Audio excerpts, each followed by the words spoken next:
All right, so we got episode 1, Sun City Sports Podcast. First of many, hopefully. So what we're going to be doing with this is just talking about sports recap, really. We're going to be talking about sports cards, the sports card hobby in general, answering questions that some people have who follow us on social media. And then, like I said, just talking about sports. So my name's Ryan. We got Kurt here, too.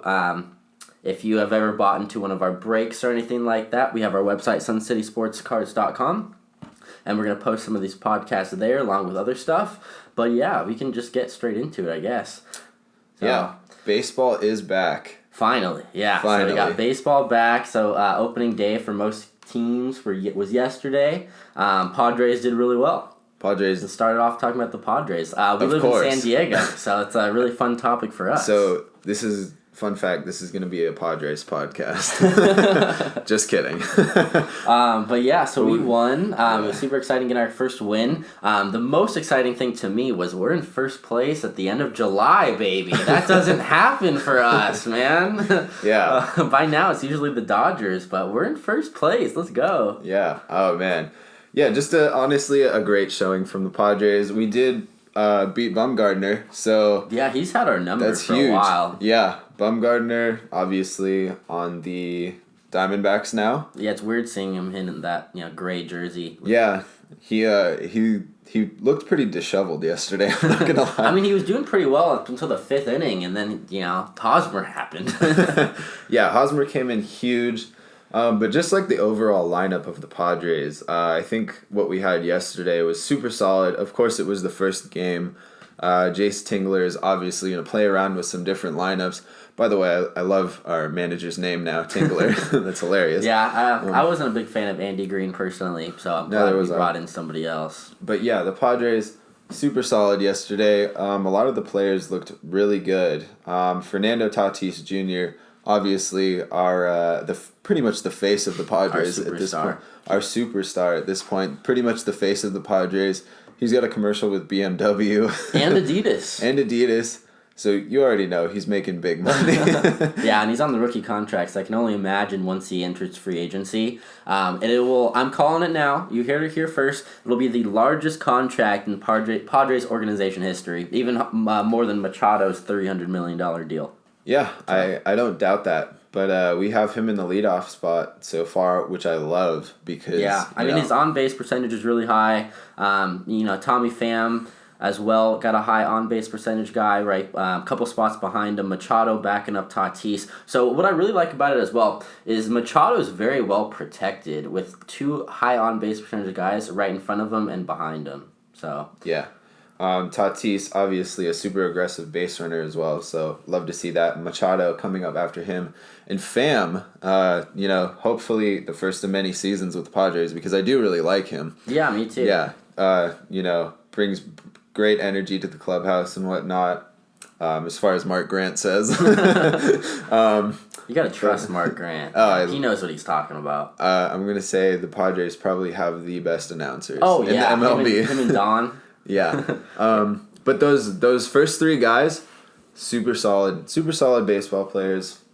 Didn't Tatis last year have like an OPS close to 1,000? Oh, yeah, no, it was right there. I mean, he didn't play in a ton of games. He was injured a lot. I think he played in right around 60 total games. But, having a rookie with an OPS close to 1,000, he had, in 60 games or something like that, he had, 24 home runs or something? Yep. His average was, 320. Yeah. His BABIP, if you're familiar with the statistic BABIP, so, what is BABIP on the top of my head? It's balls hit in play. So, every time he hits a baseball...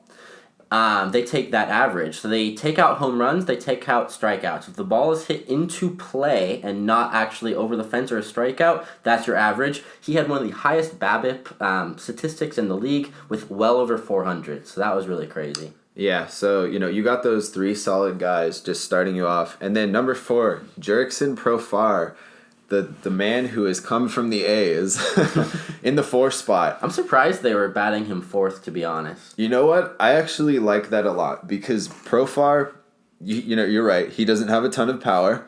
But if you watched him yesterday, he had such good plate discipline and such good eye for the ball. I think he ended up with like 2 walks. Especially that at bat where he got hit in the foot, and then the ump called him back. So really great. He stayed locked in. He didn't get his emotions, riled up. I mean, he was pretty pissed about that, to be honest. You could see his body language and whatnot. But he buckled down. He got a really nice walk, and then right after that, Hosmer knocked in a few runs. So it doesn't take a home run or a nice hit or something like that to do well. If you're getting on base, that's all we ask of you. Right. So 1, 2, 3, and 4.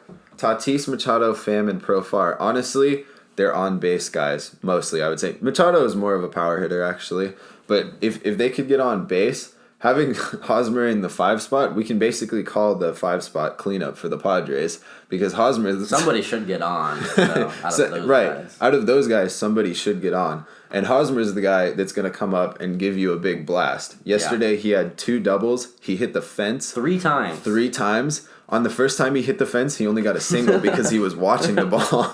And I was really mad. I know. I was like, when the ball hit off the wall and it kind of, took an interesting hop, the guy didn't field it super well. I was like, all right, that's an easy double. And then the camera panned to Hosmer just getting to first base. And I was like, what are you doing? Yeah. So, honestly, Hosmer had a super solid start yesterday.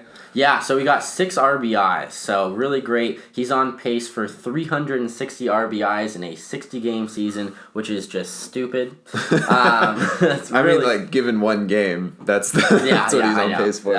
But hey, so I've been reading, if you follow us on Twitter, at Sun City Breaks, I was tweeting about it. I was talking to people.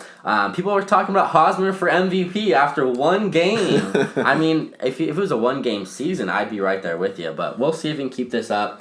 But continuing down the lineup, we've got Will Myers, supposed to be our golden boy. We gave him $20 million, and he hasn't done well thus far. He had one really good All-Star campaign year, back when the Padres hosted the All-Star game. What year was that? Was that 2016? It might have been 2015 or 2016. It was a few years ago. It was a great year, yeah. But, ever since then, he hasn't done too well. Him, what's interesting about him and Grisham, I noticed yesterday, you might not have noticed, they don't wear batting gloves. Playing baseball for, quite a few years, just looking at that just hurts my hands. Yeah, no, it gave my hand a blister, actually. But yeah, so I thought that was interesting. Hopefully Will does well. We're recording this a couple hours before the Padres play their second game tonight against the Diamondbacks. Will's in the DH spot tonight.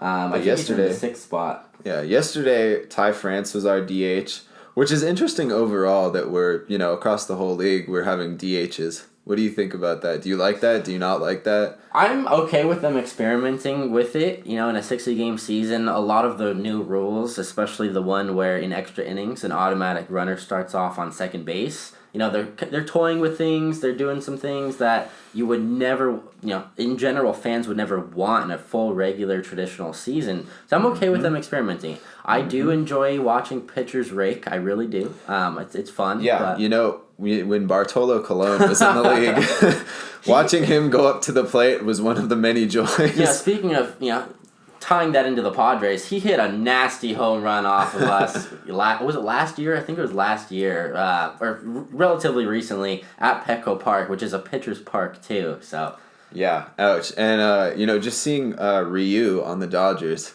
hitting his first home run and then throwing a monster game as well. I like seeing the pitchers. I do. I agree with that. So I'm okay with them doing it for one season. I think they should go back to the traditional NL having, or AL only having the DH. But we'll see. If it's not the least favorite thing in the entire world for me. So I wouldn't hate it if they kept it. I just would prefer if they went back to NL having a no DH. I agree with that. But in our number 8 spot, we had Mejia at catcher starting over Hedges. Do you like that move? I do. I love Hedges, but he can't hit. Hedgehog. Yeah. That's what he had on his Players Weekend jersey on his back, so on his nickname. But Hedges, he's amazing defensively. Cannot knock him. He's one of the best defensive catchers in the league. His framing is top tier. You have to hit above the Mendoza line. If you're not familiar with the Mendoza line, that's hitting 200 or higher. The line is right at 200. If you hit under 200, you should not be a professional baseball player. I don't care how well you do defensively. It's just it just can't happen. You can't get struck out every single plate attempt. So I like Mejia. We got him from the Cleveland Indians. Really great bat. I think he can improve defensively. He's a really nice switch hitter, which is always a nice perk. But I prefer Mejia over Hedges. Yeah. Well, speaking of picking up people from different teams, in the 9th spot, Trent Grisham. He's 23 years old. He was taken in the first round by the Brewers, and I feel like that was kind of a gift that they just gave us. Yeah, I mean, we sent over Luis Urias in that. I liked Luis Urias. I think he's a good prospect. It's okay. We have Profar now. We do have Profar now. We also have Garcia, which is a nice utility player. We had Brian Dozier as well. And then obviously opting to start with Profar. He did well yesterday, so I'm excited. I agree with that. Yeah. But Grisham, we'll keeping Grisham in the 9th spot, I really like the tactic the Padres employ where you put a pretty decent hitter in your 9th spot, because once you get to the back end of the order, more likely than not, you're going to get outs than on base. So having that 9th spot hitter be a decent person, you don't want 2 outs and then your leadoff hitter to come up. You want to at least give them a chance. Yeah, I agree with that for sure. To keep the inning another going. reason why I really like it is because Trent Grisham has some decent on base percentage numbers, so that protects Tatis. Yeah. They're not going to just if there's 2 outs or whatever late in the game, if it's a close game, they're not just going to walk Trent Grisham to bat or to pitch to Tatis because Tatis has power. So having somebody who can get on base in front of Tatis, even though Tatis is batting first, batting leadoff, I think that's a great move. Yeah. Well, enough gushing over the Padres. Yeah. They won their first game. That's all I could ask for. The Dodgers basically secured Mookie Betts for the rest of his career in the MLB. Really scary, being a Padres fan. You and I are actually season tickets holders, so that's really great. We get to watch some of these star players live. But when we have to face Mookie Betts for the next 13 years, it's going to be a little bit of a problem. Yeah, it's not going to be fun. But the Dodgers overall, everybody expected them to have a solid start. They're and of course, a good team, man. They are having a solid start. They're actually losing right now against the Giants, which at the time of recording. It's great. Which is great for us. Yeah, I don't expect the Giants to do super well this season. So, as many wins as we can get, taken off of the Dodgers win column, I'll take it. But, Dodgers are a good team, man. Dustin May killed it in his debut. Yeah, I thought that was Justin Turner on the mound for a second. Carrot top, man. But Dustin May, he's legit. I have a couple of really nice Dustin May rookie cards, some nice auto stuff, so I'm holding on to those. Yeah. He's really good. They have a really great pitching core. I know Kershaw is getting up there in age. He's not in his prime, but he's still legit. Walker Buehler is one of my favorite young pitchers in the league. I definitely think he can be a Cy Young contender in the coming years. And then Dustin May too. He's performing really well. Last season, being the majority of his rookie year, he was coming off out of the bullpen most of the time. But it was nice to see him to get a start. I mean, not nice being a Padre fan. So really good team. Cody Bellinger obviously is going to be an all-star for years to come. Kiki Hernandez, honestly, people don't talk about him enough. He is a solid player. Did they get rid of Muncy? I think they got rid of Muncy. Max Muncy? I don't think so, did they? Let me look that up real quick. Maybe if they did get rid of Muncy or not, they still have Muncy. Oh, yeah. They do? Yeah. He's super solid as well. People don't talk about him enough either. But they have their star players. He's not super old either. He's only 29. They have their star players, and then they have their super solid players. Like, they're a scary team. Yeah, they are. They did get rid of Ryu, now a Blue Jay. And he had a really good start yesterday as well for the Blue Jays. So I'm kind of glad they opted, to trade him or to let him go into free agency. Actually, that's what happened. But Dodgers are going to be a good team. I honestly expect them to win the NL West. I do think the Padres, though, I think we're going to get the 2 spot, man. We are. Yeah, I do. And especially with this year, there are 8 teams in each division. So 8 teams from the NL, 8 teams from the AL making the playoffs. So a total of 16. That doesn't happen. So there's only, in a typical year, 10 teams, 5 from each division, or five from each league, that make it. So baseball is notorious for having the least amount of teams make the playoffs. So it's going to be really interesting seeing, so many teams make the postseason.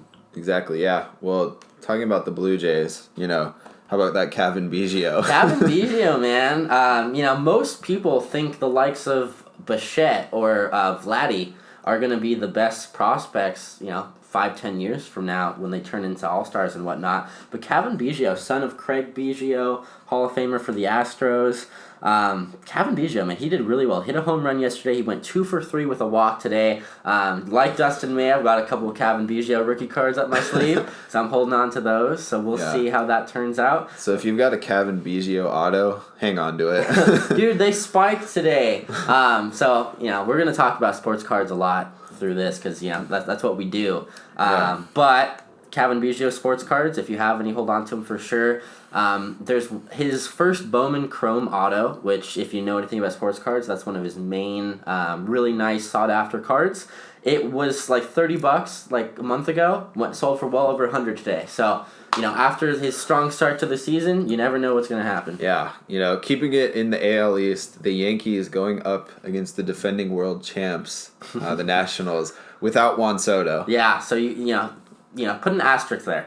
Without Juan Soto. I think the Nationals are still going to be a really good team, even after losing Rendon to the Angels.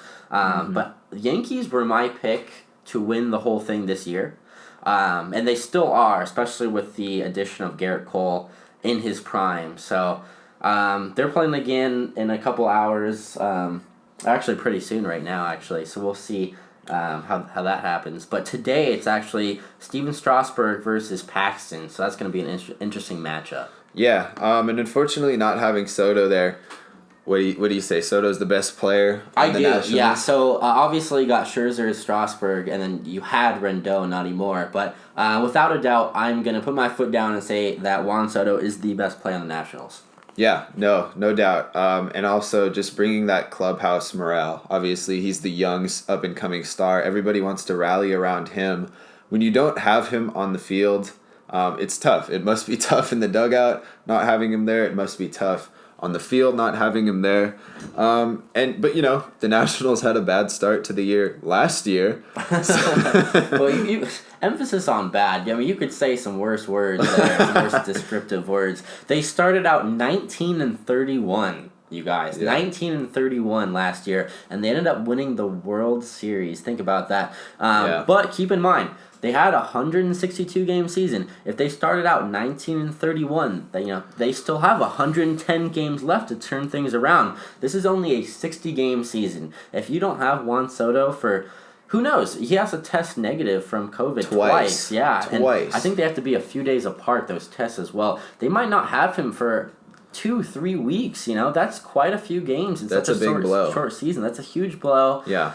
So we'll see if anybody can pick up some slack. I know Carter Kieboom's going to be really good this year, but we'll see. I know Kieboom's not going to fill the shoes of Juan Soto entirely, so we'll see if anyone else can step up. Yeah. How about those Indians though? Starting early with the bombing. Yeah, man. So we got the Cleveland Indians doing really, really well. Shane Bieber. Okay, I did not think he was going to have a shot at the Cy Young, but he's a beast. Yeah, when you strike out 14 guys in only 6 innings, that's legit. Yeah. So the Cleveland Indians got their first W. Really, really good game there. Shane Bieber, man, he's legit. Starting off strong with hitting home runs too. Yeah, I mean, so the Twins yesterday, in terms of home runs, the bomb. Oh, it was squad. the Twins. Yeah, the Twins. Sorry, not the Indians. Yep. You're right. So the Twins did really well. So last year, you might be familiar with their nickname Bomba Squad. We got Nelson Cruz and the likes of them. Kepler hit a couple home runs yesterday, so he's tied for, I think he's actually winning the home run lead. I don't think anyone else hit 2 home runs yesterday. That's really funny to talk about after the first day. I know. I mean, but when it's only a 60-game season, every home run's going to count. Well, like what? That's true. The home run leader's only going to have like 20 home runs this year. So, yeah. Didn't we recently do a break where there was a card that had a home run challenge? Yeah, we did a few of them. Yeah. So we got a few of them from Top Series 2. So if you like sports cards, friendly plug here. Check out our website. But yeah, so home run challenge. If you have a home run challenge card, whoever's on the card, let's say Nelson Cruz, for example. I think we got a couple Chris Bryant. We did. Well. We got a Juan Soto one as well. So that's right. Yeah, that didn't turn out too well. But yeah, so it's kind of cool. Topps, that was a good idea. All you have to do, whoever's on your card, you pick a game.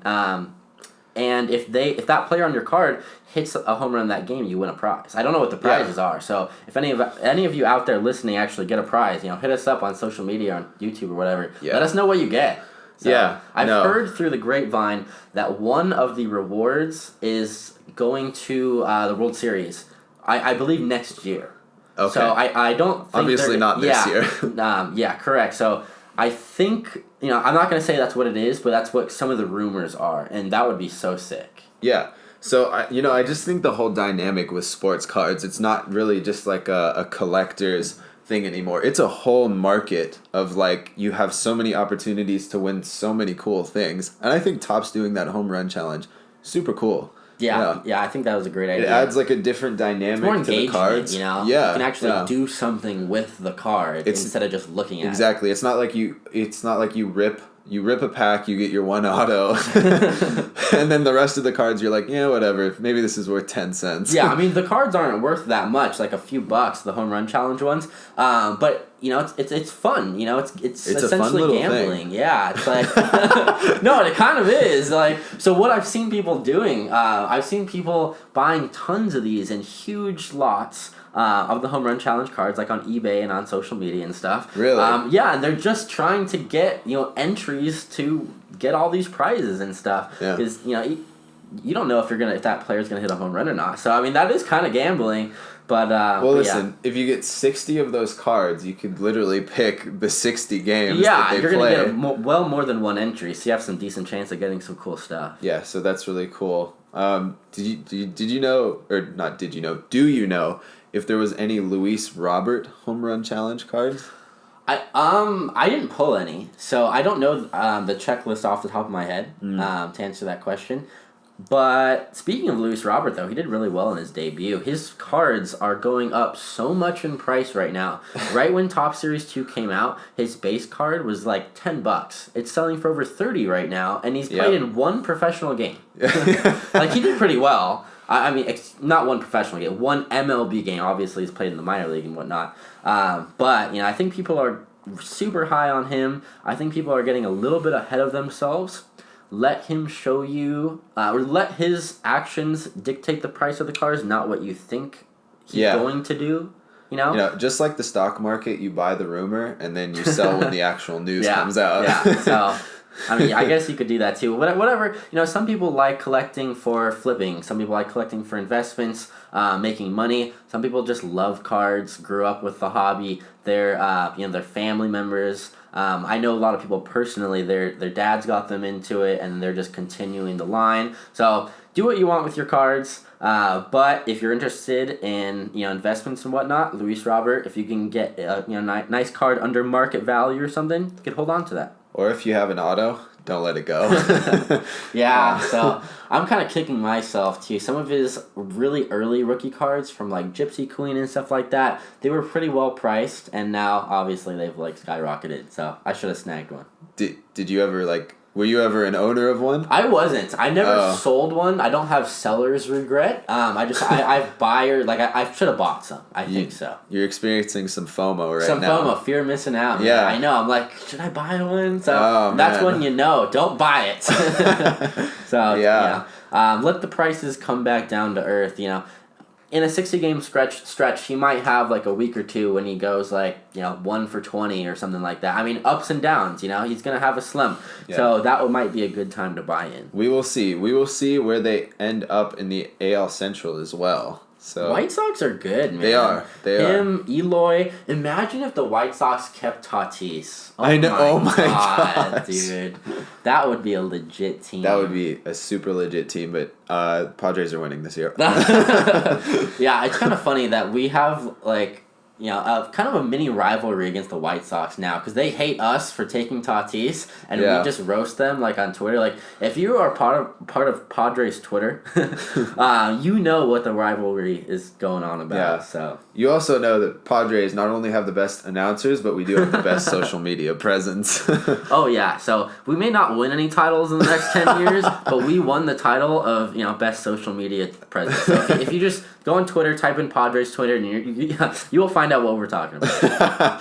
But something pretty cool happened in the AL West with the A's game. That rule came into play. Yeah, I mean, it kind of did. It kind of, right. So new rule starting off this year. I know, like, pretty much every game I've watched live this year, which is a few, all the announcers are totally against this rule. So, originally, like a traditional game, you got extra innings, and they play normally until the game ends, until there's a winner. This year, however, and as of now, is just for this 60-game season, in extra innings, a runner starts off on second base. So, they can put... I don't know if they can put anybody they want to. That's going to be... I'm going to have to Google that after this podcast. But they can put a player on second base, and instead of having to hit a home run or something for a walk-off, a single would drive in a run, end the game. So, Right. Really interesting. What do you think about that? I mean, yeah, it definitely brings like a whole different dynamic to how managers maybe utilize their bullpen in extra innings, or what position players they put out there. Just kind of an interesting dynamic that a lot of managers and a lot of teams are going to have to work around and kind of see where the rule, how maybe the rule is going to be overpowered, maybe it's going to be underwhelming. Nobody really knows yet. Yeah. But in the case with the A's, it didn't really matter. Yeah, so just to recap, there was a guy on second. Obviously the inning starts off with a guy on second, and the bases were loaded. And then who was it? Was it Olsen? Is that who I said? I think it was Olsen. Yeah. Just hit a grand slam. So I mean, if he was gonna hit a home run, no matter what, nothing else would have happened. But it will be interesting to see for the rest of this year. If, games are ending way earlier compared to last year, I mean, I'm assuming that's going to be the case. Obviously, they want games to finish as soon as possible to lower the exposure risk and whatnot for all these athletes for COVID. But yeah, I don't think this is something that the MLB will bring back next year, if next year will be a traditional 162-game season. Yeah, I mean, honestly, we'll have to see the statistics. Like I said, it could be very underwhelming, but it could help push the games along. Because, as a kid, I remember, watching TV with my dad, and my dad goes, "Oh, it's time for bed." And I go, "Okay, after the Padre game's over." Yeah, so speaking of that, so I used to go to a lot of Padre games too when I was a kid. And I went just this one instance with one of my best friends and his family, so his mom and dad. And, his dad's a little bit older. He doesn't want to stay up till midnight, 1 in the morning. Because Padre games usually end around 10:30, but this one game in particular went all the way to the 18th inning, and I wanted to stay so bad, but we left during the 10th inning, and an entire new game essentially played, and I was so mad just because that's history. That was the Padres' longest game of all time. So that would have been cool to watch the whole time, but it ended at like 1:30 a.m. or something stupid like that. So, I mean, I get why he wanted to leave. Yeah. But yeah, something like that will never happen right now with this rule. Yeah.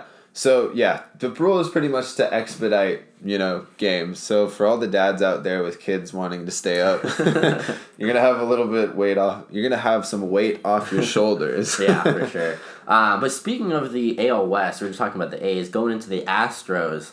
The Astros won yesterday, and it was kind of cool. They made their own organization history. Might be an MLB record, too. I'll have to look into that. Their 8th straight opening day win. So that's 8 years in a row they've won on opening day. Justin Verlander did really well. I think he only allowed like 1 or 2 runs yesterday. So he cruised pretty much. So I think the Astros are going to be really good again this year, even after all those...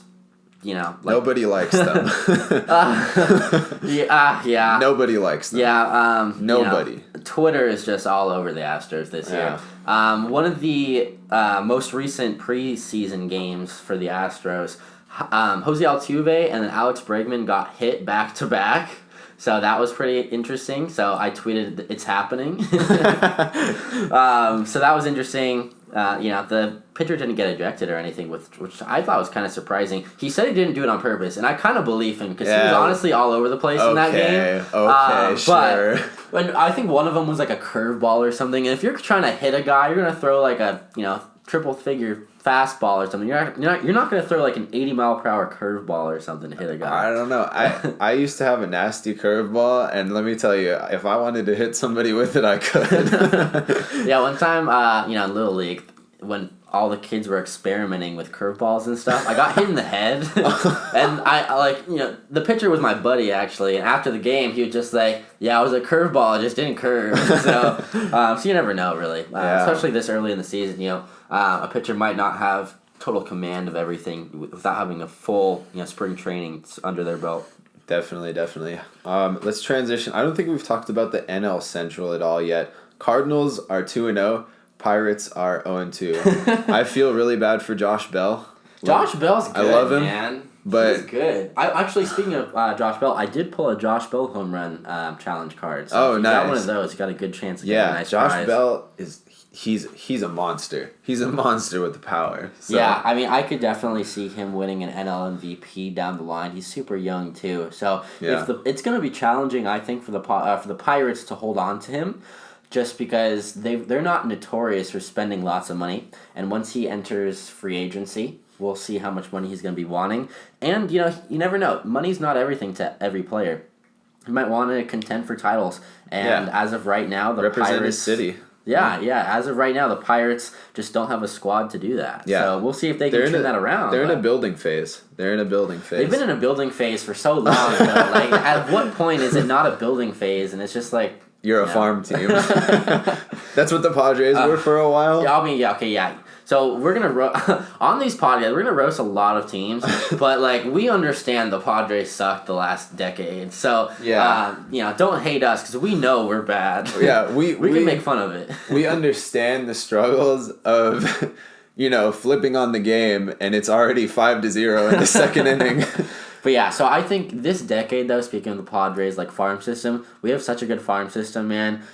This is it. Within the next 10 years, this is our time to win a title. It really is. We've never won a title. We've been to the World Series twice, got swept by the Yankees, and I think we won one game against whatever else team it was. I don't remember. But Pirates, not looking too good. I do love me some Josh Bell, though. I had him on my fantasy team last year. He killed it. So yeah. Speaking of fantasy, I've been seeing a lot of ads for DraftKings lately. Do you play DraftKings at all? I don't. I want to get into it, though. I love gambling. I do. I've been known to, go in Bovada. From time to time, made a little bit of money doing that, and then lost a little bit of money doing that. For sure, I want to get just like the sports card market. Sports betting is super interesting. We went to Vegas last November. That was a lot of fun. Experience our first little sports betting run. Yeah, I mean, I won not a lot, but a decent amount of money sports betting, and I lost a decent amount of money on the blackjack table. So next time I go to Vegas, I might, frequent the, what do they call it again? The sports book. The sports book, yeah. Yep. I've only been there once, so I keep forgetting the name of it. Yep. But sports book, super fun. That Vegas trip was fun. Yeah. I didn't know actually DraftKings does baseball. I had no idea. I thought they were their own thing for football because they run that big football promotion every year where you can win $1 million, right? They do that, and then they do March Madness too for basketball. That's right. But I know somebody who won the $1 million from the football DraftKings. What? Yeah. I know. I didn't know this. Yeah. Oh, really? I thought I told you. Okay, let me tell the story. So it was back in the day. I say back in the day, it was 2 years ago. It was 2 years ago. I was working at my first job. I was working at a hotel in downtown San Diego. And we had this really sweet woman who worked at the front desk. You know those women who are 40 but they're basically a grandma. They have the grandma personality. Her name was Trina. Super sweet woman. Love her to death still. Haven't talked to her in a little bit. But she won $1 million. No, she didn't win $1 million. She had a son who won the $1 million.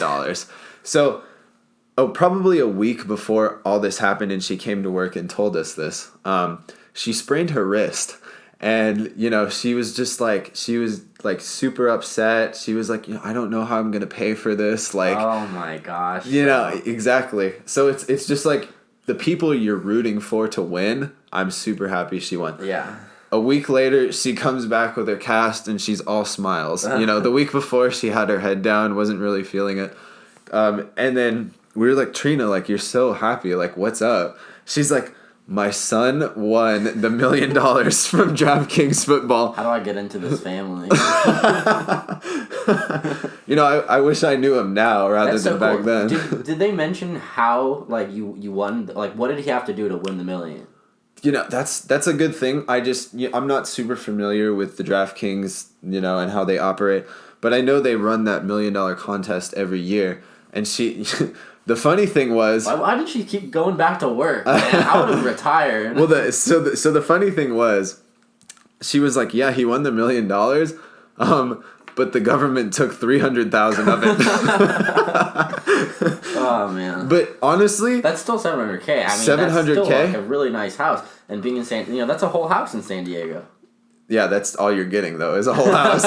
Yeah, I don't know where you guys live, but Southern California prices. Southern California is very expensive. But she was like, we had so much debt. We had so much like medical debt. We had so I'm many. glad she won there. If anybody's gonna win, I'm glad it was somebody who like could use the money instead of like some millionaire who already sick. Yeah. So. She had so much medical debt. She had so much student debt. She had so much car debt. She still had a mortgage and whatnot. And so basically the son like wiped all of that out for nice them. Of him. Yeah, like nice wiped everything out because they were a family of like 6 or 7. So a lot of debt, lot of debt spread out. Up quick. Yeah, spread out. Paid all of it out, and I think she said he was gonna use the rest for a down payment on a home here in San Diego. So awesome. Well, if you're on DraftKings, maybe that's going to be you. So, yeah. I do know, I have done, like, the Beat the Streak stuff. Have you ever done the Beat the Streak? I don't know what Beat the Streak is. So, in baseball, the longest active, like, hitting streak, I think it was, like, 54 hits or something like that. Let me look that up really quick. But anyways, while I look it up, let's see here.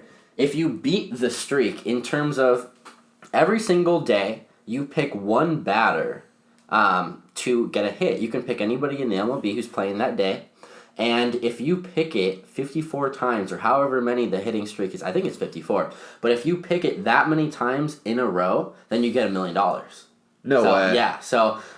is this like a website? I think it's on ESPN. So if you just type in like ESPN Beat the Streak, might not be ESPN, but if you just type in Beat the Streak, you'll find it. So yeah. I think that's super cool. I don't think anybody's ever done it. I think some people have gotten like pretty dang close, like in the 40s. But I should start doing that again. You never know. Yeah, honestly. So how it works is you can only pick one player per day? Yeah, one player per day. If they get a hit, then your tally goes up by 1. If they don't get a hit, you start over your from whole 0. thing's ruined. Your whole thing is ruined, yep. Very interesting. You could be super close to beating the streak. And you pick a wrong player. I think back when I used to do it in high school, like during lunch or something every day I would pick a player, and I think the highest I ever got was like 15. I was like, oh my gosh, how are people supposed to get to like 50? But I think the highest I ever saw was in the 40s, so they got pretty dang close. Yeah, that's actually really cool. It's really interesting. Sports is like this multi-billion-dollar industry. And it just has like subcategories of multi-million-dollar industries such as sports cards. I mean, every day on my Google feed, it's like a Mike Trout 1 of 1 has just sold for $1 million or something like that. Yeah, sports cards in general are just skyrocketing right now. Yeah. Actually, a record just happened. A LeBron James rookie patch autograph, RPA, just sold for $1.8 million. So that was a record for a sports card. And then like ESPN or whatever, did a little thing on it on social media, and LeBron commented on one of their Instagram posts. He's like, guess who has 3 or 4 of these, in his basement or something like that. No way. Yeah, so he has like just $5-10 million just chilling in his own sports car. How did he get those though? Cause like there's no way he opened packs to get his own cards. Oh, like, I'm sure Panini or Topps let him have some. I'm pretty sure it was Upper Deck. Upper Deck let him have some. But like, here's the thing, and this is a really big thing that people don't like in the hobby. It's not okay. So, and the card was numbered. There's only 23 of those cards out there. That's awesome. So, it's not fair to have LeBron just after he signs them, he just takes a couple of them when there's supposed to be 23 of these cards circulated out there. It's one thing.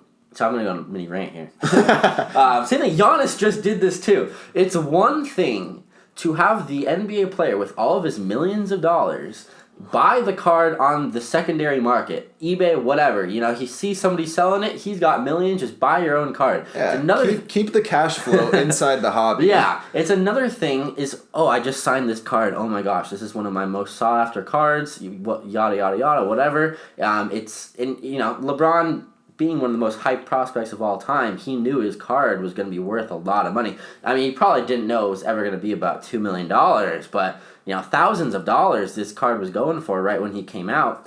And he just snagged a couple. I don't know if he worked it out with Panini Upper Deck, whoever had the card. I'm pretty sure it was Upper Deck, though. I mean, I'm sure you can't just sign it and pocket it. I think they do. Giannis just put on, I think it was TikTok or something. It's kind of funny how all these NBA players are just, sports players are all on TikTok now. We should make a TikTok account. But yeah, so Giannis put on his social media that he had, and he just kind of scanned over all of his cards. And from an everyday, sports card collector, these cards are some of the most sought after stuff for basketball stuff. Like thousands and thousands of dollars and like millions of dollars all these cards are worth. And I think he's got to have snagged a couple after he signed them. Unless he has somebody working for him that just buys all these cards on the secondary market, that's one thing in the hobby that I know a lot of people are kind of mad about.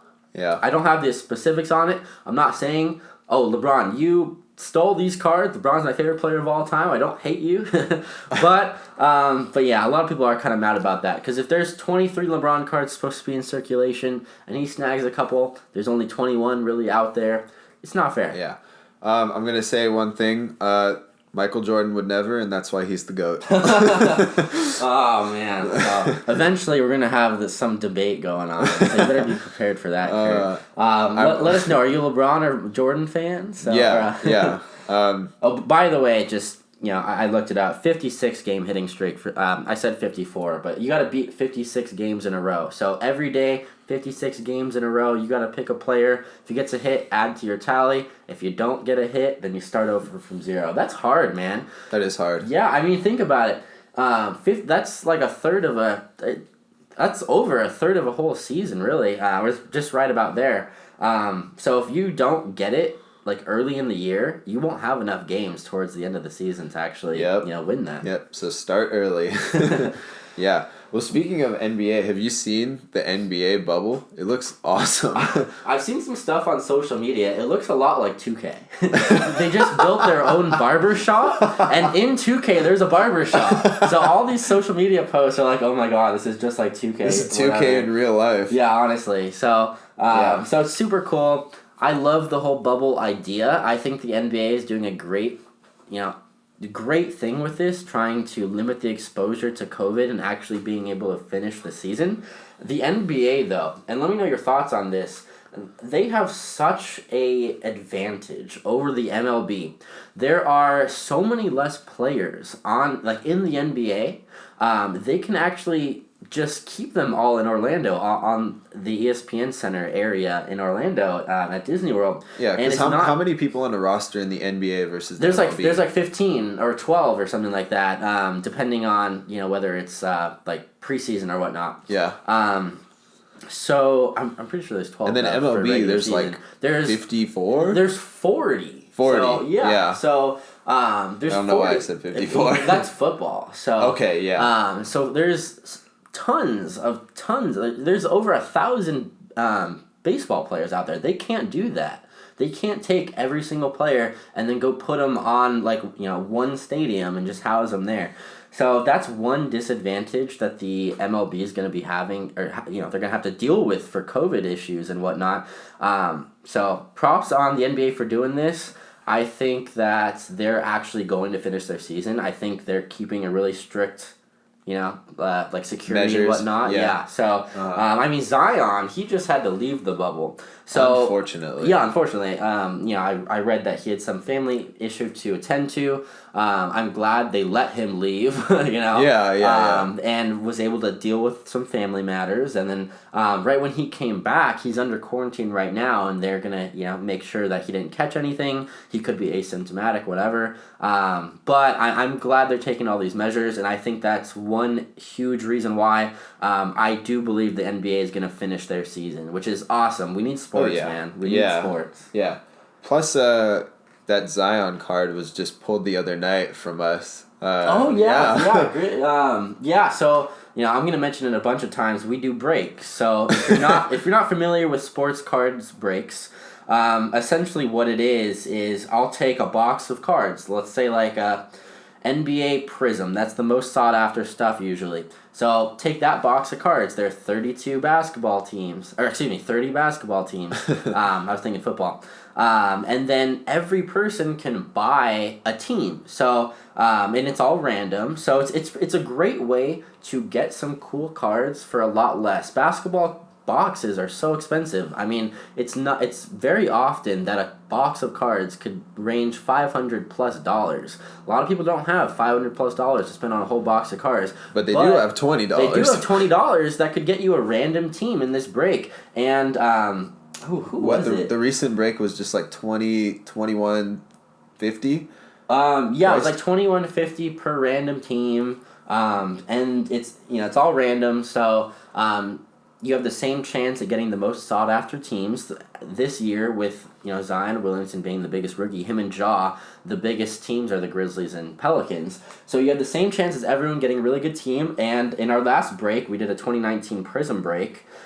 We pulled a Zion, so that was super exciting. I was really excited to do that. My girlfriend Alexis, shout out to you, Alexis. I know you're probably not going to be listening to this, but yeah. So I long story short, I broke my wrist. I fell off my bike, so I couldn't do the break. So you're on a camera, you're opening up all these cards. So I had my girlfriend help me out, and she pulled this Zion card, and I was freaking out. And then she's like, "Is that good? Like, what is this?" And I was like, "Oh, it's a Zion rookie card." So, but anyways, that guy who bought a Pelican, or who won the Pelican spot, paid like $20. He got a $200 card. So the return on investment is incredible. On that instance, it could be incredible. I'm not saying you're going to make money every time, which you're probably going to make your money back, or maybe a little bit less, maybe a little bit more. But sometimes you hit the jackpot, and we did pull that Zion.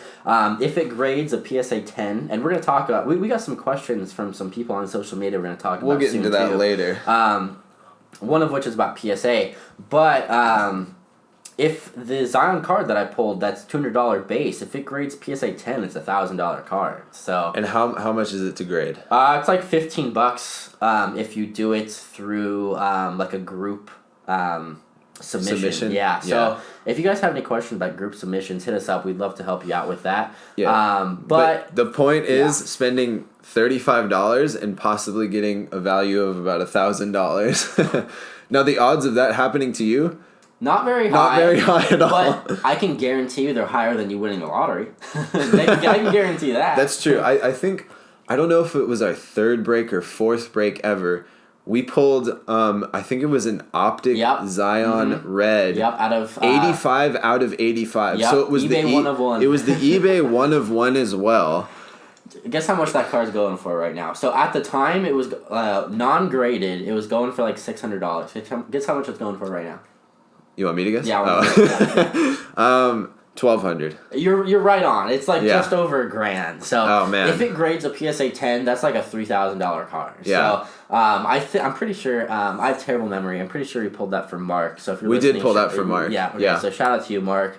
Yeah. I'm glad it got to you safely and whatnot through shipping. But yeah, I made sure to get insurance on that card. So Yeah. we're not saying you're gonna make tons of money, but we are saying there's a chance for you to hit some big stuff. So if you're interested in sports cars, definitely check out our website, suncitysportscars.com, Yeah. or just message us on social media, Twitter. We're at Sun City Breaks, and then on Instagram we're just Sun City. So if you have any questions about it too, if you've never participated in one before, we'd love to help you out. You don't have to join one. If you're just curious about how it works, hit us up. Yeah.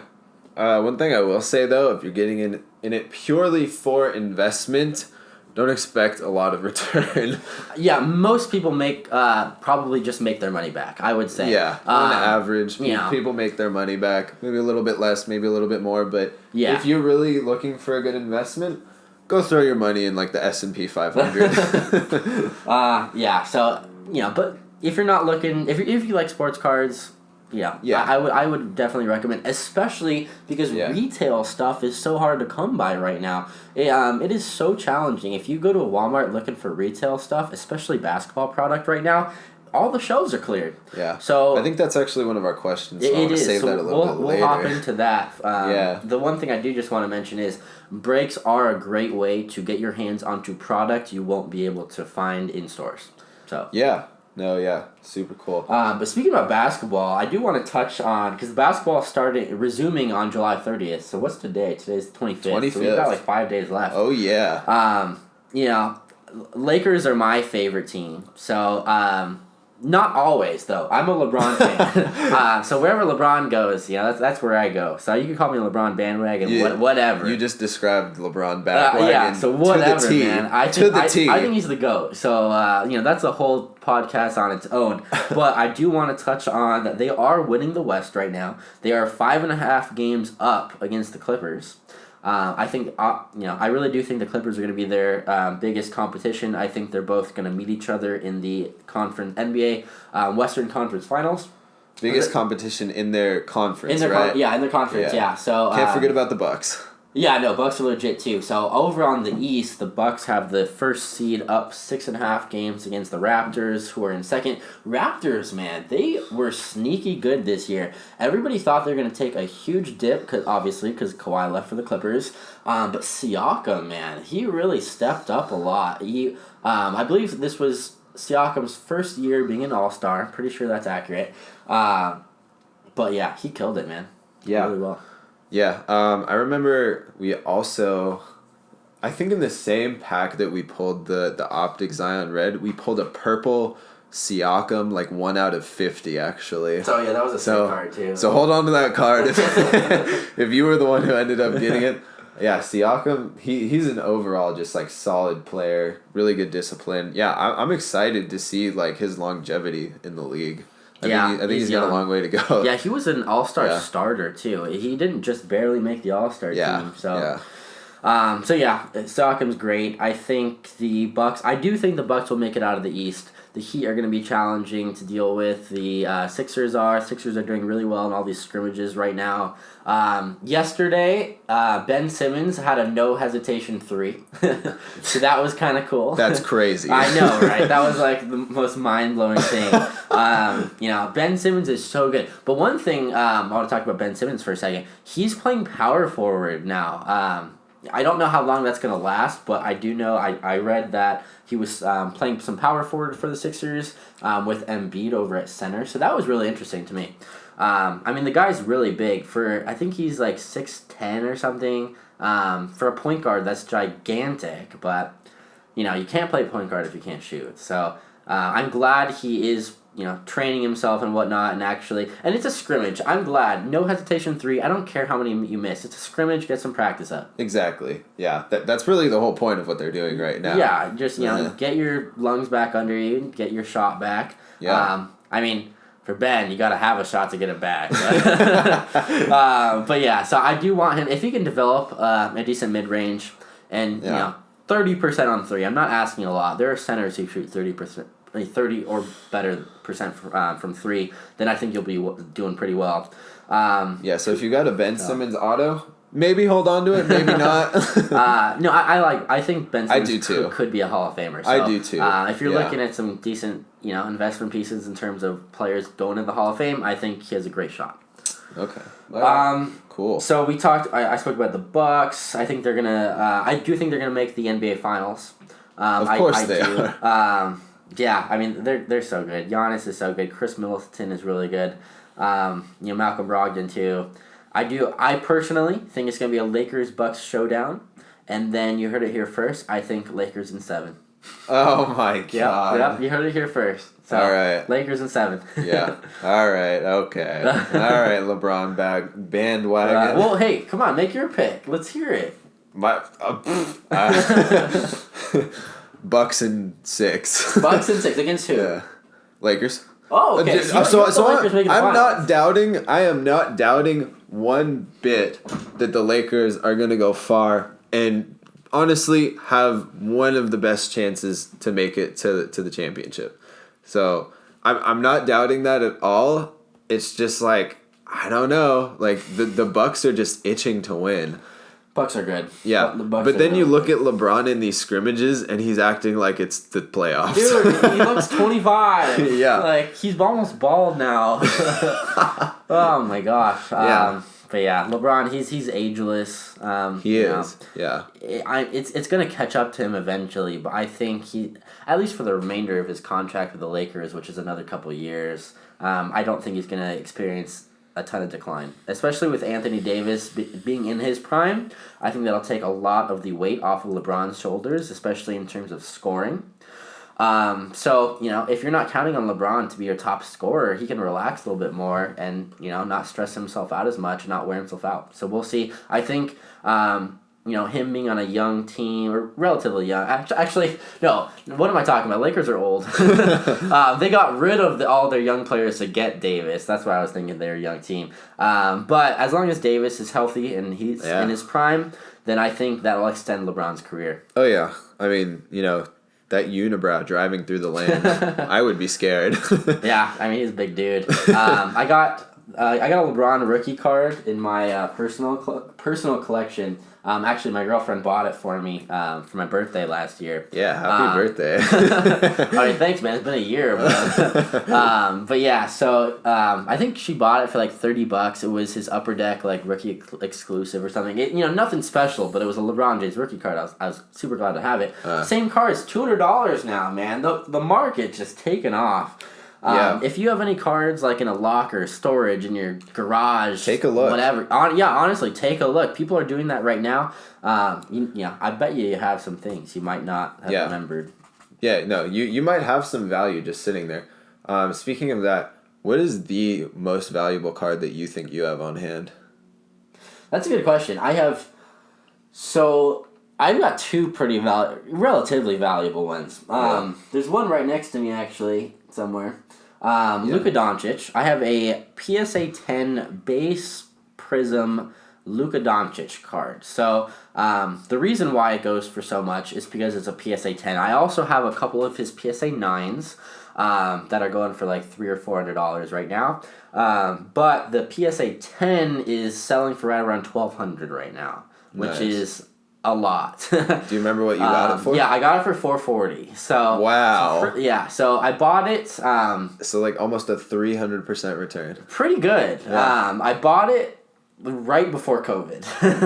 I bought it in like early March, right before all this like pandemic stuff. Are we selling it? No, it's not on the website. It's not on my website. It was on my website. Okay, guys, this is why you need to go to suncitysportscards.com. This card, I forgot to take it off the website. This card was on the website like I think it was like a couple months ago. And even a couple months ago, the card was like a $700 card or something. And it was on my website, or our website, for like $500. Yep, yeah, it was $500. Yeah, so while the card was $700, I thought I had taken it off. It turns out I took off the PSA 9s and I forgot about the PSA 10. So someone could have scored so big. Yeah, really. Yeah. But The other card that I have that's worth a pretty penny. I have a Tom Brady rookie card.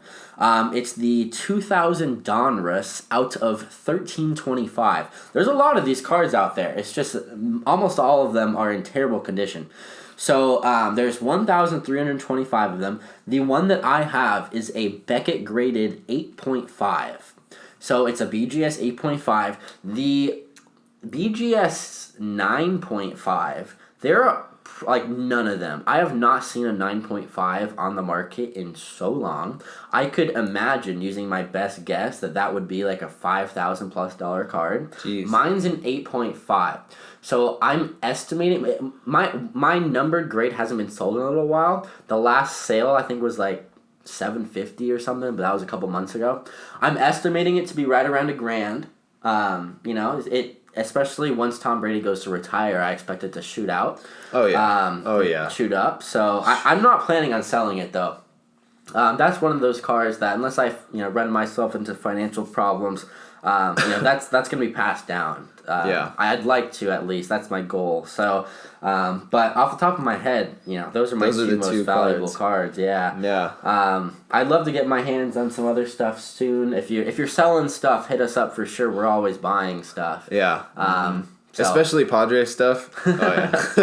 Oh, speaking of Padres, I just bought a Chris Paddock auto. So a nice rookie auto. Nice. It's somewhere around me right now. But it was his Topps Chrome rookie auto blue refractor. I think there was like 150 of them out there. But yeah, I don't think we touched on Chris Paddock when we were talking about the Padres. I just want to mention it real quick. He had 6 strong innings. He allowed, I think it was 0 runs. So he so he had 0 earned runs, 6 innings. Chris Paddock, man, if you want, pitchers don't sell well. So we're kind of transitioning, talking, more about card market right now. But if you're just getting into buying stuff and you're looking for big returns, don't buy pitchers. I mean, you can make some decent money, but if you're looking for the 3, 4, 5 plus like X on your returns, you got to buy, home run hitters. You got to buy big OPS guys. So up and coming rookies. Yeah, for sure. Yeah. You're not going to be Jason Dominguez. Oh, don't get me started. Oh my God, his stuff is stupid. Yeah. So Chris Paddock stuff, awesome. But yeah, so Jason Dominguez stuff. You were gonna say something? Yeah, no, like his prices are just ridiculous. And they shouldn't be. Like you look at a guy like Luis Robert and you can kind of see how he performs. Dominguez, this dude might not play in a professional He's 17. game. He's 17 years old. He's literally 17 years old. You never know. You literally never know. But I don't know if he's he is one of, if not the highest baseball card, as far as in pricing terms of goes. Prospects, it's not even close. He's the highest. Yeah. In terms of prospect pricing, he has the market beat. And he's 17 years old. And it's not only the fact that he's 17. If he was 17 and just killing it in the minors against other AA, AAA minor league affiliations, that's one thing. That's warranted. He has never played a professional baseball game. He hasn't played one at bat in the minors. Not one. Part of the reason why I think, all of his cards are such crazy prices is, sure, the kid's insanely talented, but he so happens to play for the Yankees, the most recognized, historic baseball team of all time. Do they have the highest cap? I mean, they're up there. They're always up there. One of the highest salary caps. Yeah. I don't know off the top of my head. Them and the Dodgers are usually 1-2 right now.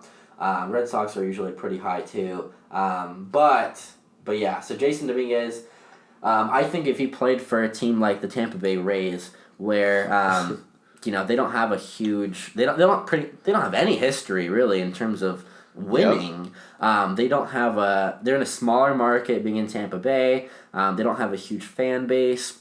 I think his cards would be, half the price or less. Exponentially lower. Yeah, ridiculously lower if he wasn't on the Yankees. Yeah. So, but yeah, Jason Dominguez, I'm not going to say I don't have any of his cards. I bought one. I have his first Bowman Chrome, just base version. I think I bought it for like $25 or something. And, even though his card prices are really high, you can still make some money flipping his stuff. If you get it under market value, hold on to it.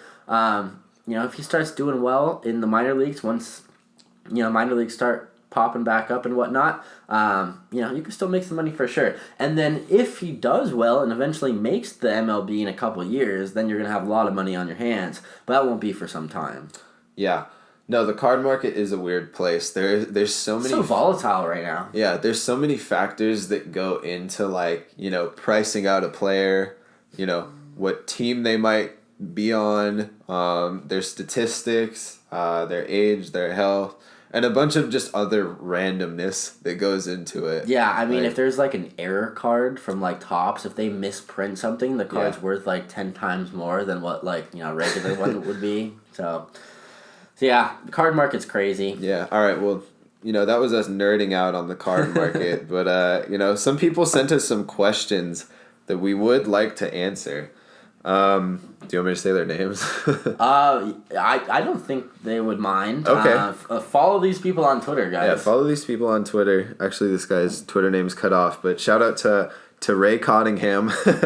He said, "When I left the hobby around 2004, I think I recall generally BGS 9.5 graded would sell for more than a PSA 10 graded. Now the opposite is true. What prompted this change and when did it occur?" So that's a really good question because he's exactly right. BGS 9.5 graded stuff used to be more valuable than PSA 10.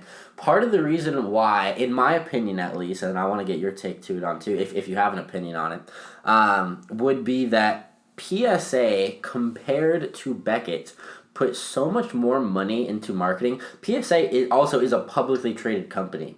So, they're huge, man. They do so much stuff with non-sports cards as well. They're gigantic for Pokemon. They're almost exclusive for Pokemon stuff, which is, a $1 billion industry. Yeah, exactly. That's $1 billion industry. That's $1 billion market in itself. So I think marketing is huge on it.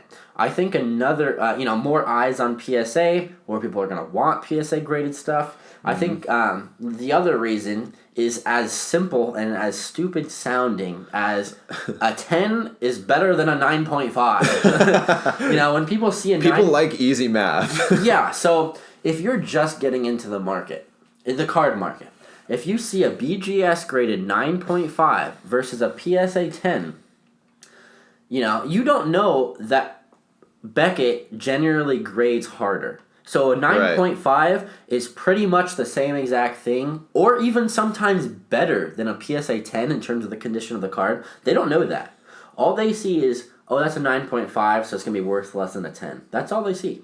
So, and part of the reason, too, is I think especially the last few years when you have noticed, or when we all have noticed a rise in people in the card community, all these brand new eyes, they haven't had the time and the experience to learn yet that BGS 9.5 might still be a better card, a better conditioned card, better corners, better surface centering, the whole 9 yards than a PSA 10. Right. So, I think eventually that card grading will be, I think robots will do it. I really do. Because there is so much on the line versus a PSA 10 versus a PSA 9. Even between a 10 and a 9.5. Yeah, so a BGS 9.5 might be, if it's $1,000 card for PSA 10, it might be $900 or $850 for BGS 9.5. Maybe even less at that point. Depending on the card context, depending on a bunch of stuff. But just for example, I have a Luka Doncic PSA 10 card. It's about a $1,200 card right now. I have a Luka Doncic, same exact card, but it's a PSA 9. It's like a $450, $500 card. So if I send my card to get graded, and I'm hoping for a 10, but I get a 9, I just lost out on $700+. Right. So it's so subjective because there are so many different graders. There's not just one. If there was one grader and he was looking at every individual card the same and grading it the same exact way, then that's one thing. But when there's hundreds of graders out there, all grading a little bit differently because there's so many biases out there, it's all subjective. That I don't think it's fair personally. If a card is in mint or gem mint condition, it better not, I better not get a grader who's having a bad day. It's just like, I'm gonna give these guys a 9. Yeah, maybe he scuffed his shoe on the way into work. His brand new shoes. It's so subjective to the point where people are losing out on. If you combine every person in the card community, people in general are losing out on millions of dollars by getting a card that's graded a 9 and not a 10. And some of these are not, it's just unfair to me. I think, eventually, like I said, PSA and I think Beckett too, and all these other card companies that are a lot smaller, like SGC and stuff like that, will eventually turn into like an automated system. But I appreciate your question. Yeah. Just for my real quick recap, and you can add something if you wanted to. I think part of it's because a 10 is just better than a 9. All these new collectors are seeing a 10, so they're like, oh, it's better. I'm going to bid on this on eBay because I'm new, and a 10 looks better than a 9.5. Yeah. And the other reason is because PSA did so well in marketing compared to Beckett, and with their publicly traded company and whatnot, they just pumped out marketing dollars into getting market share for non-sports card stuff that people are just looking to buy PSA stuff. The name's out there more. It is. It really is. It's recognizable. You say PSA. The red. More the red people logo. recognize that. You know it. Exactly. So yeah, I completely agree with that. Just PSA really is at the forefront of like grading and whatnot. And when people see that PSA 10. They're like, obviously, like you said, 10 is better than a 9.5, but people don't know the difference. Gary V is bringing a bunch of new people. We'll talk about Gary V. We're going to interview Gary V eventually, by the way. Yeah. I'm going to hit him up and be like, hey, you want to hop on the pod? So, we'll talk about him later, but he's bringing a bunch of... what I call him the man of opportunity, or the man of hollow opportunities, rather, because he makes things look so easy to profit on. But then you get into it, you have to do so much learning and so much research. Yeah, so much learning, so much research, that all these new people are seeing, PSA is like at the forefront of grading. PSA must be the best grader. A PSA 10, obviously better than a Beckett 9.5. So it really is kind of a mix of PSA is at the forefront of the grading market, and there's a lot of new people coming into this booming industry. Before we segue into the next question, I do want to mention, BGS, Beckett, they do have a 10, like a pristine black label 10. Yeah. They're extremely rare to come by. I've never gotten one. Whenever I've graded with Beckett, I have never once gotten a 10, and I hope I do one day, because a BGS 10 is worth like 3 or 4 times the same amount of a PSA 10. And they're so rare, a BGS 10, all these new people who are entering the hobby, they don't know what it is. Yeah. They don't see them every day. They've probably never seen a BGS 10. Yeah, so, it's one of those things where they're so rare they don't see it. So, exactly. But if you didn't know, I on your tweet, I do know that you mentioned that you're just getting back into the hobby, or you just relatively recently. If you do choose to grade with Beckett instead of PSA, know that you're probably not going to get a 10. But if you do get a 10, you just hit the lottery. Yeah, essentially, right. But yeah, thanks for the question. Next question. Techniques, this is rather some advice.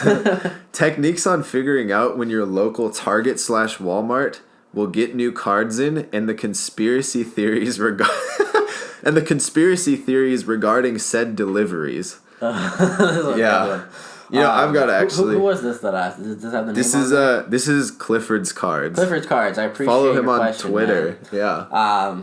Cool. Well, to start off, so it's a two-part question really, but to start off with the techniques on figuring out when everything's going to be dropped off by the retailer. So if you didn't know, which I think a lot of people don't know, especially people who are just getting into the hobby, like retailers like Walmart and Target, they don't stock the sports cards. They have a third-party company come in and do it. So what a lot of people do is if they just notice that their cards are stocked or whatever, they may go and ask, let's say I'm at Walmart. Hey, what time does the card person generally come and stock the cards? They might not have any idea what you're talking about. They probably won't have an idea because it is a third-party service. But they might, though. So it doesn't hurt to ask. It really doesn't. So my recommendation to you to figure out when your cards are going to be stocked was to simply just ask, if you're at Walmart, Target, ask the employees, hey, I noticed that, certain days these cards are stocked. Do you have any idea which days those are? The other thing that I would do, and that you may or may not want to do this, I personally really like the addition that Target just implemented. Target just implemented, at least my local Target, is different for other Targets. Yeah, I don't think it is. You don't think it is? So go ahead, say your thing, and then I'll tell you a little story. Okay, so from my experience, it might be local, but it might not be. Who knows? Mm-hmm. They put a limit on how many sports cards you can get.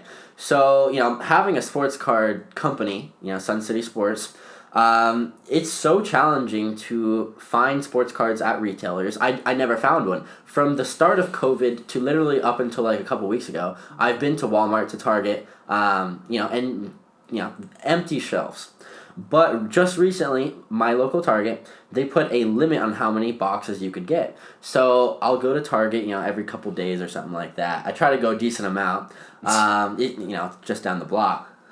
And now I'm actually starting to find stuff because they're setting a limit. They literally moved all of the sports cards that are like sought after.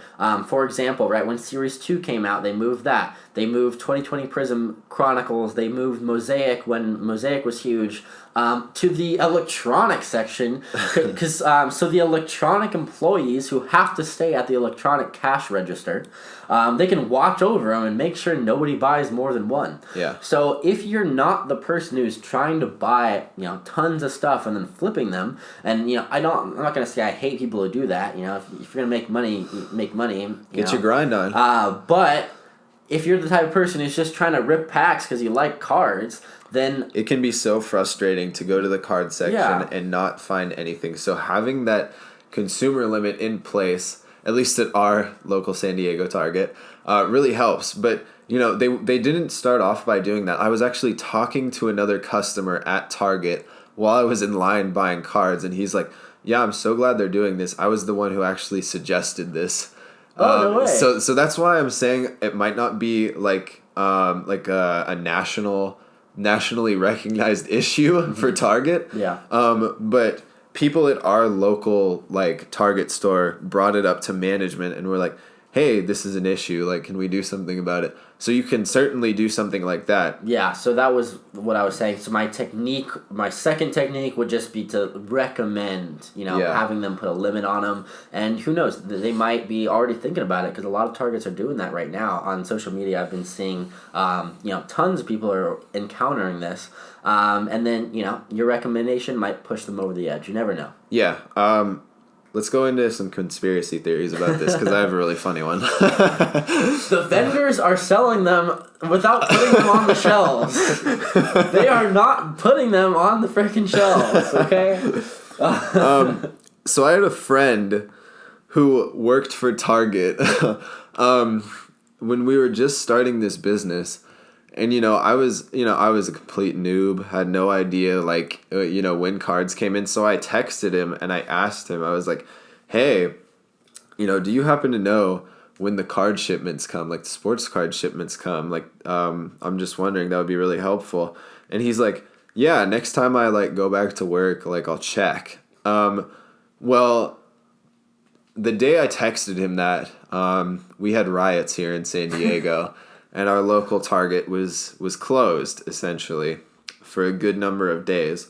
Well, when it opened back up, he was not invited to come back to work. He was one of the very few employees who was not invited to come back to work, and he was laid off. Now, is this because I texted him and asked him?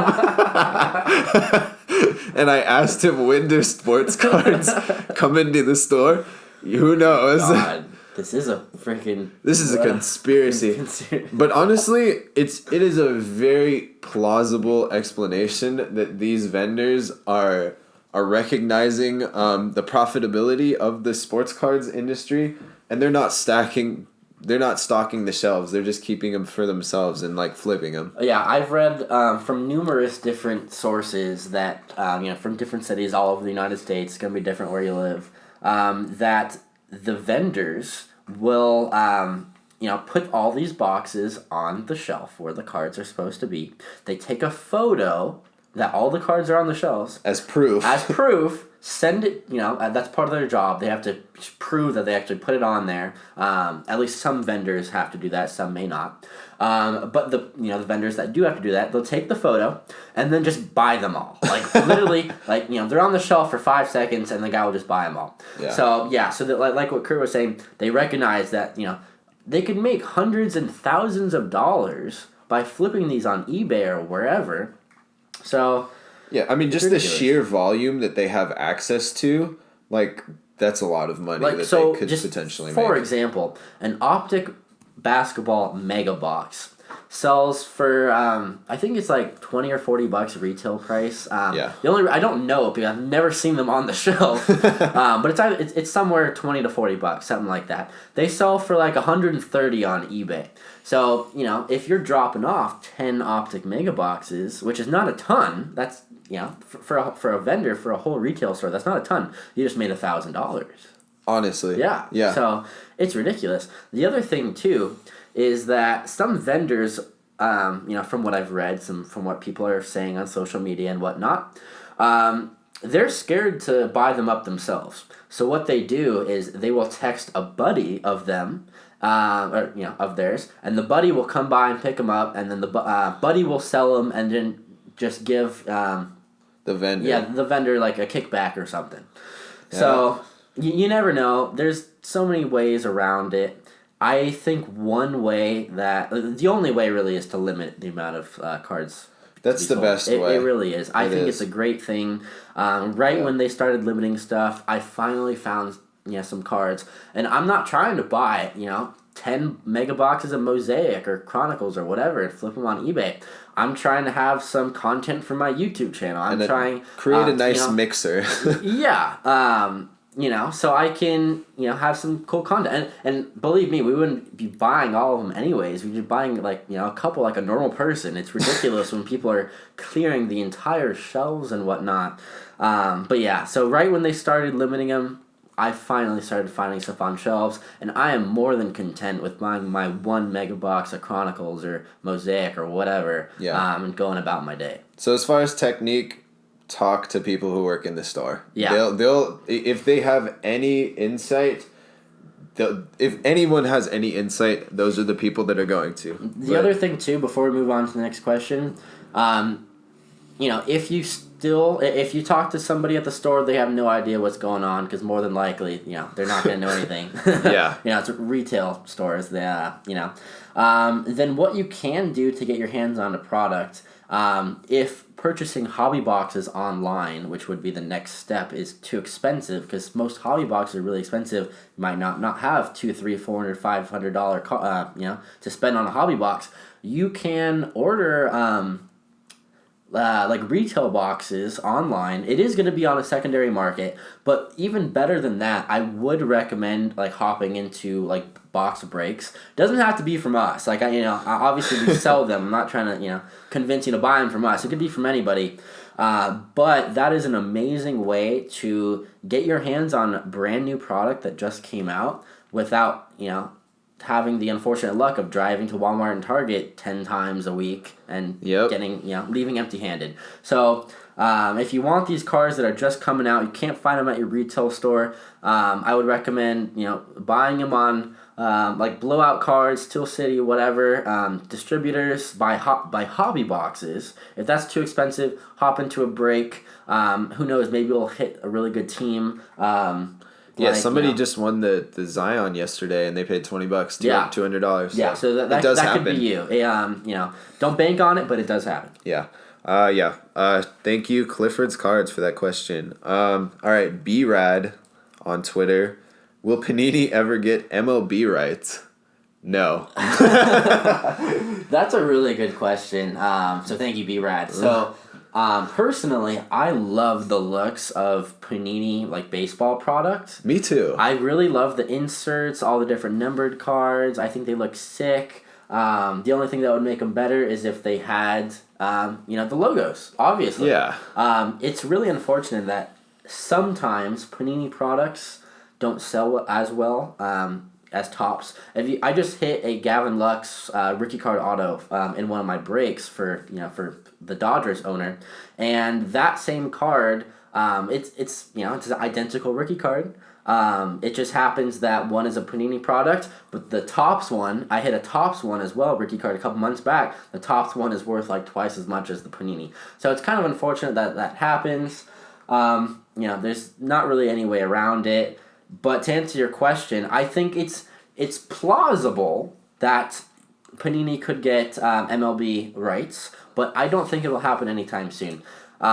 We should probably explain why Panini doesn't have rights in the first place. So MLB and Topps have an exclusive marketing deal. Topps pays MLB, I don't know the exact X amount of dollars. X amount of dollars to have this exclusivity, which not only is great marketing for Topps, but makes their stuff worth more, so more people are going to want to buy into their stuff, buy their products. But yeah, so that is why. So the MLB just has that exclusive deal with them. It is obviously a monopoly, though.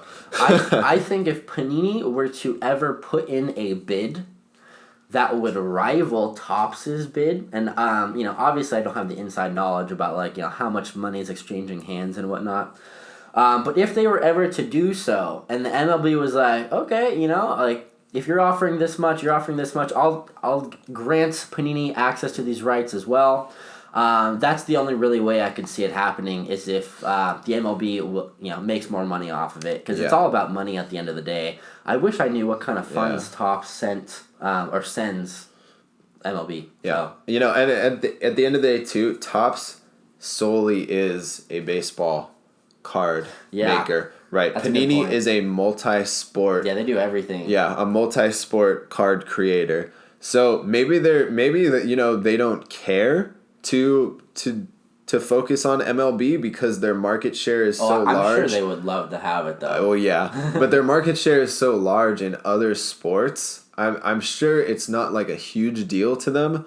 But, who knows? Maybe in a couple years when Panini, brings in more revenue from other sports, they could throw a bid that rivals Topps to MLB and be like, hey, we want a piece of this action too. And this is all just, me. Speculation. Yeah, throwing smoke, or blowing smoke. But, maybe Topps is like, hey, MLB is like, hey, I love that Topps is just focusing on baseball. They can make a better product. They can have, pump out more products because Panini has so many other things going on. I'm going to be exclusive with Topps because, sure, I'm getting paid a lot of money. I also want Topps to have a good product because the more people like baseball cards, the more people are going to watch all these games and stuff, which then the MLB will make more money off of it, off all of these TV deals. So just speculation, but you never know. But in my opinion, will Panini ever get baseball rights? I'm gonna say yes. But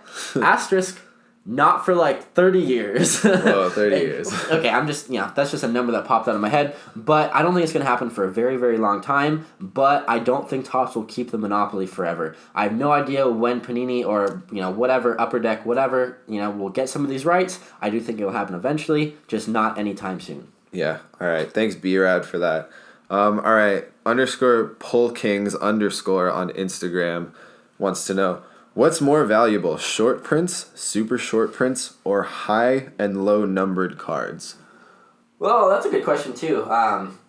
So part of the answer to that, like, is already inside of your your question. So super short prints are always, without a doubt, going to be worth more than a short print, except for a very small, handful of exceptions. One of which, if you like baseball cards, the Andrew McCutchen short print for the Phillies short print in Top Series 2. It's the one where he has like a cup in his hand. He's got the backwards hat or whatever with like the do-rag with the gold chain all hanging out. And I think he's wearing sunglasses too. Yeah. It's an iconic short print card. People are loving that. It's worth like $150 or something, when Top Series 2 came out. That card is worth more than his super short print. So it depends a little bit on the art. It really does. And also just how people receive it. It's very much market dictated as well. But in almost all cases, super short prints are always going to be worse than short prints. I just wanted to mention that, not always, but almost always.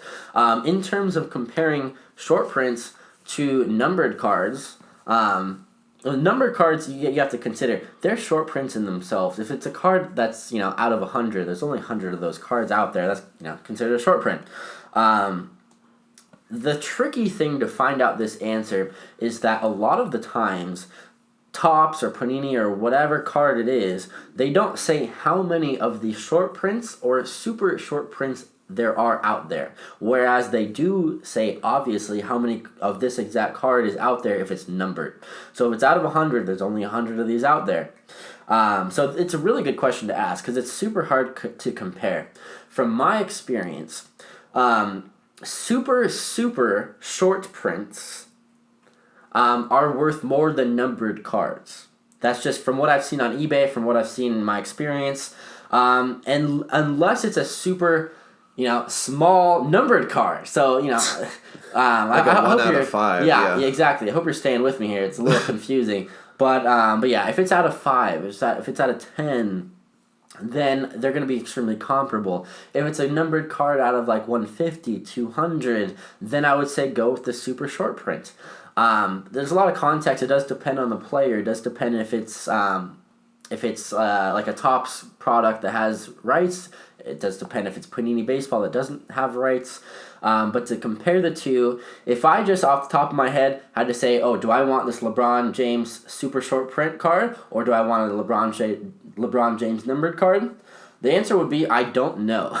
What you do is you go onto eBay and you see what the prices are at and you do the research yourself. It's all about research, man. You got to be knowledgeable in this game to make money. It's honestly a great question because there's no answer to it. So. Yeah. All right. Well, thanks, Pull Kings. Lukey Ann, 619. Oh, 619. You might be in San Diego. Last question, is putting money in Star Stock worth it? Star Stock. So it's a really cool website. So if you're not familiar with Star Stock, it's a lot like COMC. If you're not familiar with COMC, which you probably are if you like cards, Star Stock is newer. It's a place where you can buy and sell stuff, but it's more it's super fast. If I were to try to buy and sell a card on eBay, I have to buy the card on eBay, wait for them to ship me the card, wait 3, 4, 5+ days for USPS or whoever ships me the actual card. I then have to list that card onto eBay, wait till somebody buys it, and then ship out that card to get my funds. It takes a couple weeks. If you want to do it on a website like COMC or Star Stock. Yeah, my bad. There's Neil deGrasse Tyson does this piece on Star Talk, so I might mess up about that a couple more times. But Star Stock, excuse me. All you have to do is you make an account, you fund your account, you purchase the card, and instantly it's your card. You don't have to have that card shipped to you. You can opt to keep that card at this warehouse, and then you could relist that card right away, seconds after you bought it, and you could flip it. If it's almost like day trading. If you buy a Luis Robert card in the first inning for $20, if he hits a home run, more people are going to want to buy his card, so his card prices just went up to $25. If you sell it for $25, you just made $5 within, a couple innings or so. So, to answer your question, in my opinion, is it worth it to put in money? I'm not going to say to put in thousands of dollars. If you want to put in $50 and play with it and see if if you can make any money, by all means do it. If you're good at it, if you notice a trend, hey, I'm making couple bucks on each transaction here, put in more money, buy more stuff, see if you can flip more stuff. I like stock. I keep messing that up. I prefer COMC though. If you like Star Stock, then definitely check out COMC if you haven't used it. They're pretty much identical stuff. But to answer your question, is it worth it to put in money? I would say yeah. Try it out. Yeah, definitely. Well, I'm just gonna call you Luke. Thanks for the question. I'm not gonna try to pronounce that name again. But yeah. Is that everything? I think that's everything, man. Cool. Yeah, we got a lot of stuff spoken about. I don't today, even know how long we've been going, but man, am I hungry and I can't wait to watch the Padres play. Hey, what even time? Padres played in half an hour, so we definitely won't have this posted to our YouTube channel before then. So, so I'm gonna guess Padres get the dub. We win 3-1. Would you call it right now? If I guess this, you guys have to each send me Venmo me $1 or something, just because that's so epic. So, my guess, Padres win 3-1. If you're listening to this and I think Tatis hits a home run too. All right, so I'm gonna call that. My prediction is Padres win. I'm gonna say 6-4, because honestly the D-backs they're not like a bad hitting team. I feel like they could score. They might. We'll see. I'm excited to watch. I'm gonna say 6-4, but we win. Hey, that's all that matters. Yeah. But real quick to recap, I think I'll have this out before our next break ends. So currently, the break we're doing right now. We're doing a 2020 Panini Optic and Panini Prism Baseball Hobby Box break. We got 8 spots left. If you're interested in trying a break, head over to our website, suncitysportscars.com. Hop in one of those. Hopefully we'll hit you something good. And then, you could definitely watch it on our YouTube channel after that, because we always post the live streams. But other than that, I appreciate you guys listening. I know it was pretty long. Yeah, this was fun. Yeah, I think we'll try to do a weekly thing or something like that. Yeah, I would say so. But yeah, sounds good. So thank you guys for listening. And do you have Take care. Do you have anything else? You're good? No, all right. We're good. Yeah, take care, guys. Stay safe out there.